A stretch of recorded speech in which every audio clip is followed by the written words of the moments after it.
Hi, it's Meredith Holiday. I want to talk to you today about what it's like to be a student, because guess what? I'm a student too. I feel like I've been a student my whole life, and the moment that I stop wanting to learn, wanting to get better at flying this airplane or any airplane or anything else in my life, gardening, being a good mother, the moment that we as humans lose that desire to improve, to really know more about what it is that we're involved in, to really be connected and live in the moment and be the best that we can be, that's when things start to go off the rails. I've been an instructor for nearly 20 years. I've been flying since I was a child with my father. I've been around airplanes my whole life, and I feel like I never want to stop learning.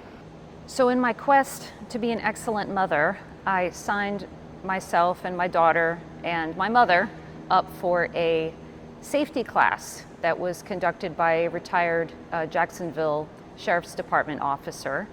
And the very first thing he told us during this self-defense class was a phrase that now rests on our website that I will never forget. And he said, "Train until you can't get it wrong, not until you just get it right." And when this guy said that to this class of women hoping to learn, some basic skills about how not to get attacked in the Walmart parking lot, that phrase hit me like a ton of bricks. And I realized, wow, that encapsulates exactly what we're trying to do at the flight school. That encapsulates exactly what I try to do each time I go out and fly my airplane, and what I try and teach my students so they can be a safe, successful, and very talented pilot in command when they go out and fly. So Dana first taught me how to fly tailwheel in 2011 and 2012 when we owned a 1938 Piper J3 Cub. That's the airplane that we flew all around the country and wrote a book called Fly the Airplane, which I'll put a link in the comments so that you can find it on Amazon. I hope you'll enjoy it. But learning to fly tailwheel at that time for me was very challenging, a little nerve-wracking, honestly. I was already a flight instructor when I met Dana, when we bought that airplane. And that was the first time in a while that I became a student again. And it was very humbling. I almost ground looped it on one takeoff, I'll never forget, because I wasn't minding what I was doing as much as I should have. Dana fortunately corrected me, and we didn't wreck the airplane and everything worked out fine. But I've learned a lot from flying tailwheel. Now, I'm not suggesting that everybody should go fly tailwheel because it's going to make you a better pilot. I think it will to some degree, but what I have gotten out of it is just a reminder of what it's like to be a student. If I had to name the most important thing that I've learned from flying tailwheel aircraft, it's to never let your guard down.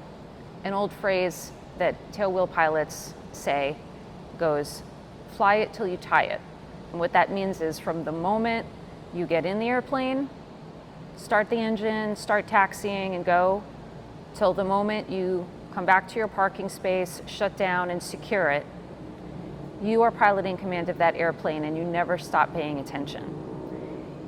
And that's the main thing that I found rewarding, that drives me to become better at flying this airplane or any airplane.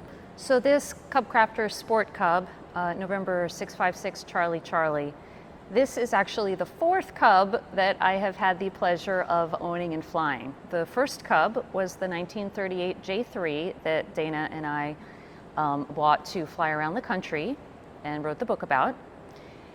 That's the airplane that I got my tailwheel endorsement in, and I soloed at a farm in Delaware, and it was so much fun. After that, we sold that airplane when our daughter was born, and we moved to Jacksonville. And then I want to say it was about 5 or 6 years ago, we purchased a 2007 Cub Crafter's Sport Cub, just like this one, except it was red. And we owned that for a couple years. Dana did some tailwheel training in that airplane. I flew it, I soloed it a couple times, loved the airplane, but for various business reasons, we decided that we needed to sell it last year, so we did. And I immediately regretted it because I loved that plane so much. In the meantime, we purchased a 1946 J3 Cub, which we kept up at the Hilliard Air Park for a while, and Dana did some tailwheel training in that airplane. But getting back in the J3 for me was a bit difficult. I realized that it just wasn't as comfortable as the Sport Cub. I didn't feel comfortable soloing it for sure because it had to be hand propped, and I wanted an airplane that I could just enjoy for many years to come. So when this airplane became available, we jumped on it, and I am just super happy. I've been around Cubs for a while, but I haven't soloed the Cub a whole lot. I've always flown with Dana. I've never really felt totally on my game in the way that I feel totally on my game in, let's say, the Cessna 150. And that's always bugged me a little bit. You know, there's only so many hours in the day, right? I have to run the flight school, been flying with students, raising our daughter, and just like you and many pilots out there who are engaged in flight training, or maybe you're an aircraft owner and don't have enough time to fly your airplane, don't fly your airplane as much as you would like, I can relate to that. I'm right there with you, okay, when it comes to flying and flying the tailwheel in particular. So when we bought this plane right here, I really wanted to commit to being a student again. I wanted to commit to being the best tailwheel pilot I could be. I want to challenge Dana to a spot landing contest. Maybe we can have a little fun doing that. So I feel very comfortable in this airplane. I feel like if I were to solo it today, I would be totally fine, but I'm not resting on my laurels there. I feel like there's a whole lot more that I have to learn, and in this video, I'm going to explore that with you. So Dana and I have been really committing to making the time together to fly this airplane so I can practice and practice and practice and get good at the skills that I really want to get good at, like short field landings, 3-point landings. There's 2 ways to land a tailwheel airplane. There's what we call a wheel landing, where you touch down sort of in a flat pitch attitude on the mains and let it roll down the runway until the airplane decelerates, and then you let the tailwheel come down. Or you can touch down in a 3-point attitude with all 3 wheels at the same time.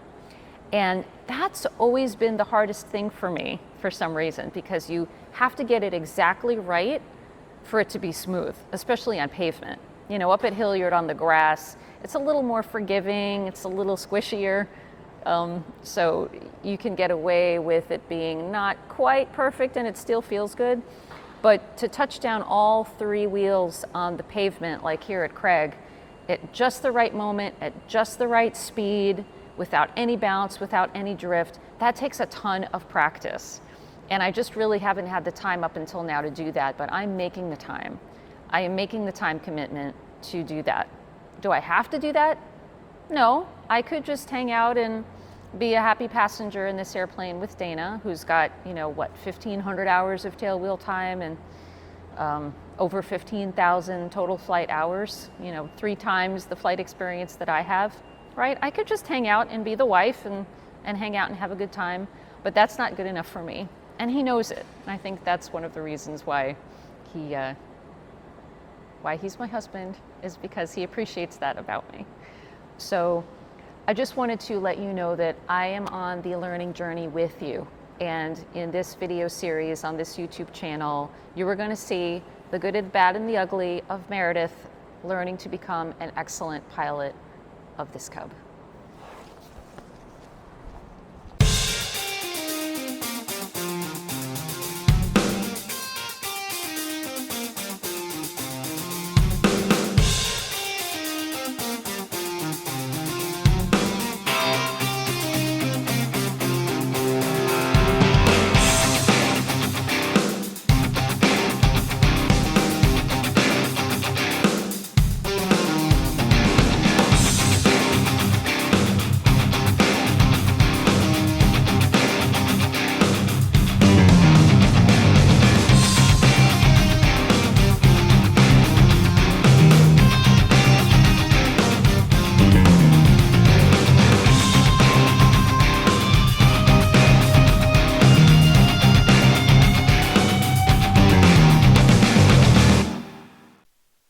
All right, finals clear.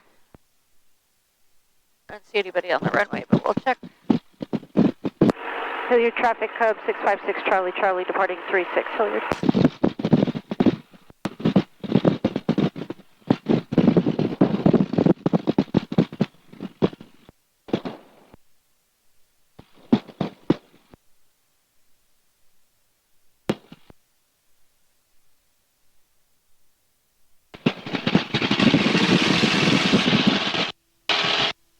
All right, engine looks good. Our speed's coming up. Pitch for about 50. Pitch way up. There you go. All right, now go ahead and throttle back here all the way. Okay. Hard left, notice down. Hard left, hard left. I think the stall warning on this aircraft is calibrated incorrectly, but I guess it's better to have it activate at too high a speed instead of not activate when it should. Hard left, hard left, hard left.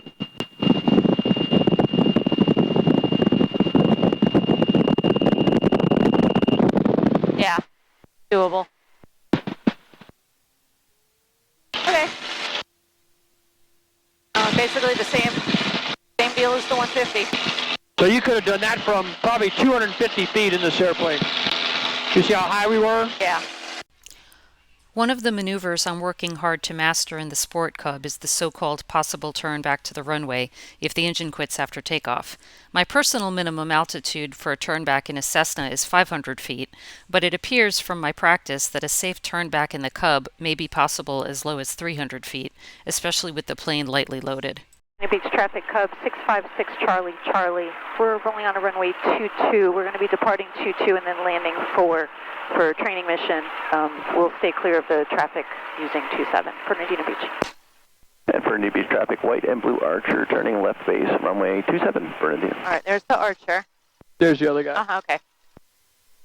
For Medina Beach traffic, the Cub is rolling on 22. We have that traffic in sight for Medina Beach.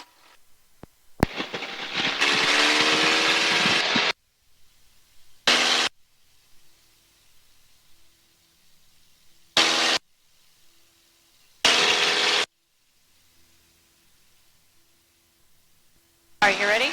Yeah, from here you don't even have to be real radical with the movements. Go ahead and throttle back.